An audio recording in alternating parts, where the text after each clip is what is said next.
Good morning, everybody, and welcome back to the Reef. So this site may look familiar, and that's because it's time to move water again. So tomorrow is the third day. Well, not third. Sorry. Day 4. So tomorrow is day 7.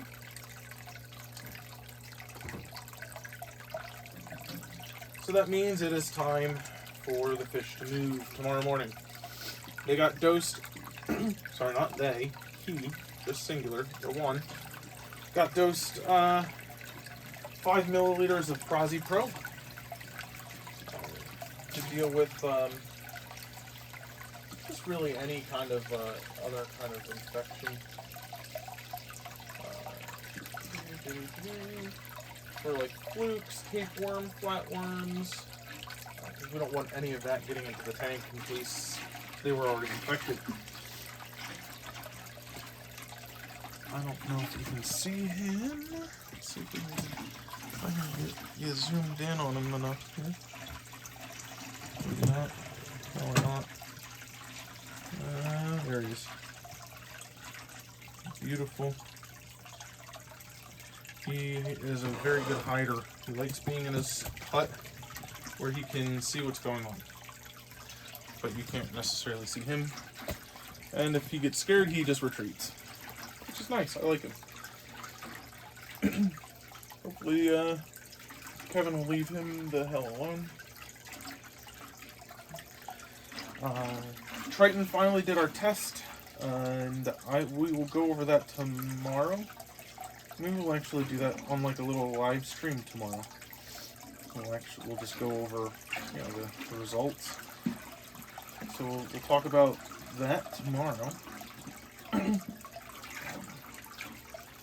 did move some of the coral around because we've got the growth on the sand again. I don't know whether it's cyano or dinos. I'm thinking it might be dinos again.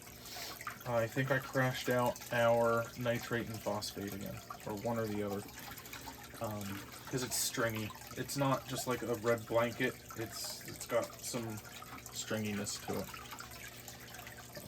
which is more indicative of dinos than just what you call it, cyano. So that'll be something we will have to deal with. I'm hoping we can just deal with it the natural way, which is the preferred method for everything, honestly, is my preferred method. So hopefully we can just get that to self-correct by just dosing some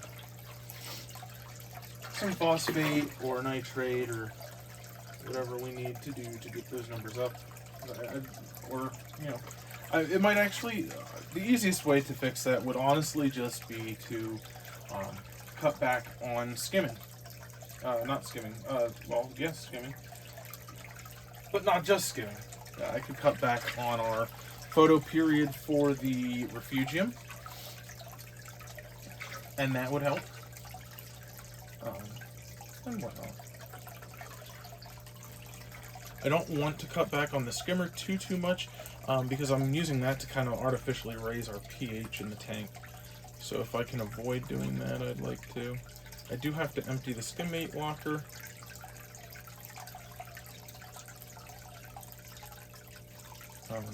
Sorry I haven't posted. We haven't made a video for like 2 days now. I've just been busy. I haven't had I've only really had time to take care of the tank and sit with the tank and not so much focus on the channel.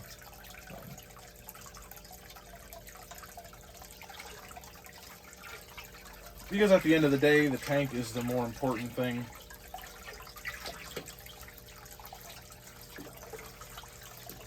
I did make a little video today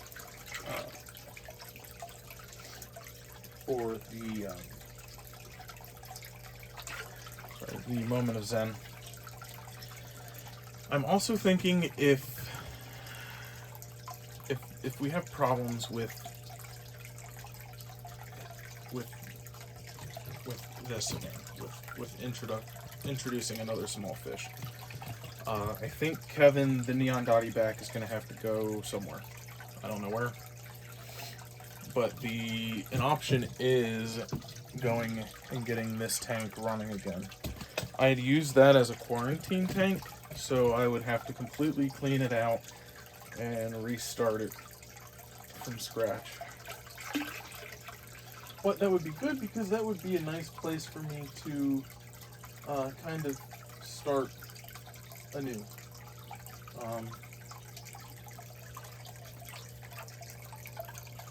That could be a place to like kind of grow coral out and acclimate them into the whole system and everything, and to have, you know, a place of banishment for fish that don't get along with others.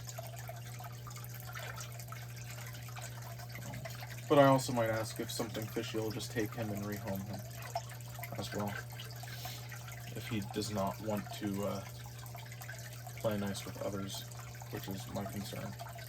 Because I do like him. He is a really cool, interesting fish, but I want more fish. Like, I want more, like, middle to bottom dwelling fish. And if he's not going to jive with that, then he's not going to jive in our tank.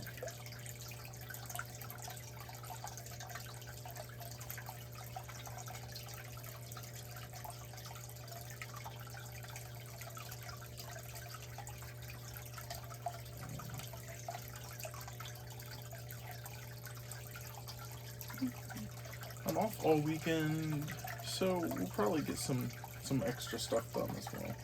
I really want to get the OnlyFins stuff going again, so I've been doing some research on some of the specifics of the fish. Because I'd really like to do that for you all, so you can learn about each fish.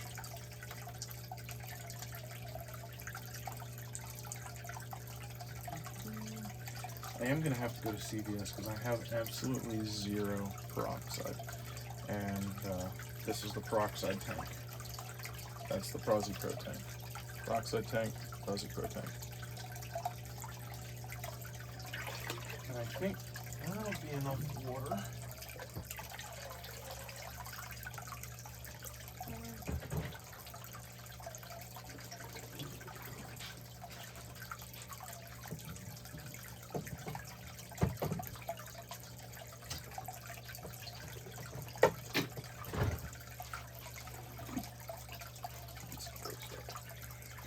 I'm just going to get the circulation pump running again here.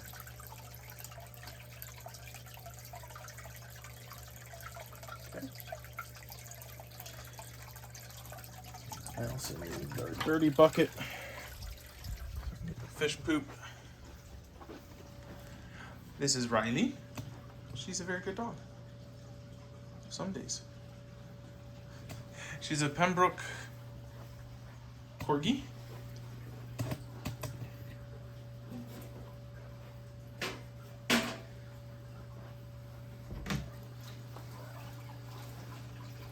So, I don't know if you can see, but like it's literally just overtaking. But it is just overtaking the sand. And it's definitely not cyano, because it only comes around when the lights are on. So you know what that means, it's dinos, yay! Yeah. But so this is where some of the coral has been repositioned. These blueberry fields are back in the back there. Just because I want some color on this. I moved him down to here because he was actually losing tissue on the side that faced the pump. So he did not like that. But as you can see, he's already got polyp extension on his injured side. So that's good. This, whatever this is still thoroughly enjoying life. I love those. I love that pattern. Hi, Chromis. He's got a little algae growth. I'm hoping a hermit crab will go up there and just clean him off, honestly. The acans have gotten moved here. I haven't like glued them in. He's wedged in. He is not. He can fall off, and it looks like he's trying to. So he'll get glued. He'll get glued in. But he was pretty retracted, but now he's all out and about, so he really enjoys his new home. I moved the wall octospawn up top here, just to see how he would like that. So far, so good. Doesn't look like it's getting blown around too much. I might just reposition him just a little bit. Maybe that back section there is getting a little too much flow, but we'll see. That Gonapora is going to be up there, I think. We'll see. I'm not sure yet. We'll see. And then the hammer, who does not like the flow where he's at. Maybe he'll go like right there. I think he'll enjoy that. Which is okay because the torch is in the same family as the octospawns and hammers. They're all Euphyllia coral. So they will get along with each other. They won't do warfare against one another, in theory. Hi, big fish. So, let's get to fish poo.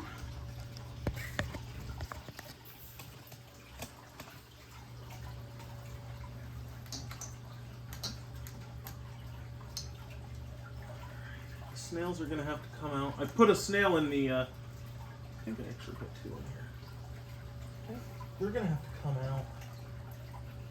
Yeah, because they're almost out of algae in here.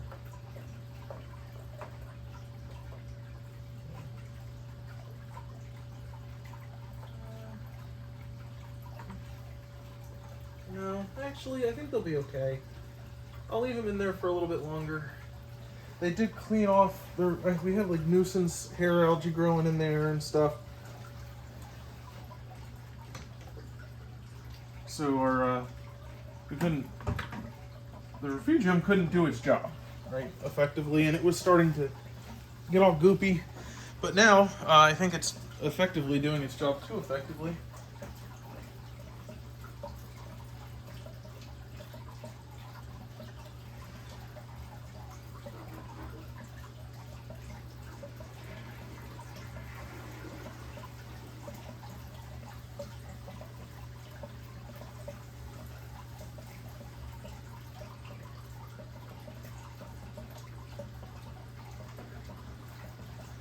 And thusly has kind of plummeted our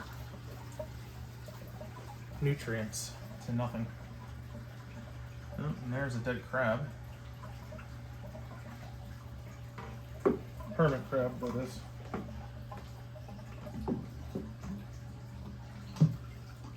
We'll go in and pull him out.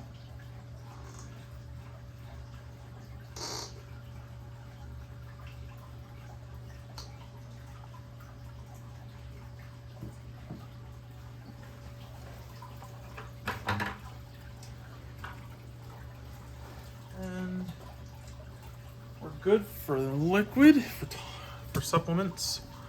So I don't know if you can see him. He is right there. So we gotta pull him out. I'll use the tongs for that.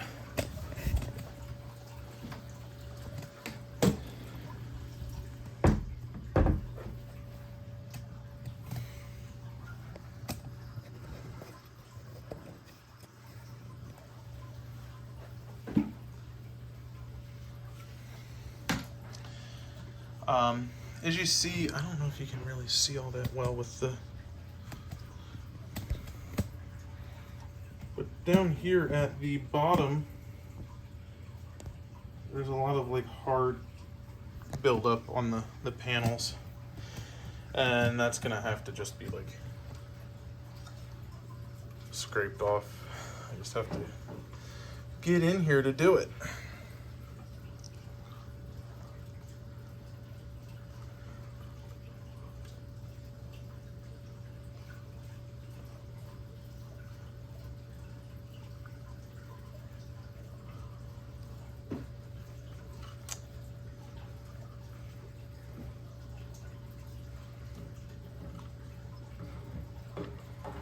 No, come here, please.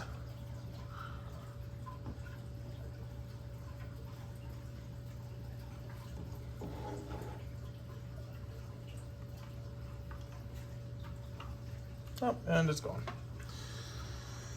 Well, I'll find it tomorrow.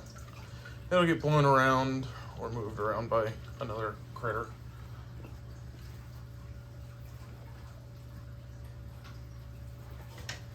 So all that's really left is I just have to feed them. So once it's time for me to do that, we'll do that.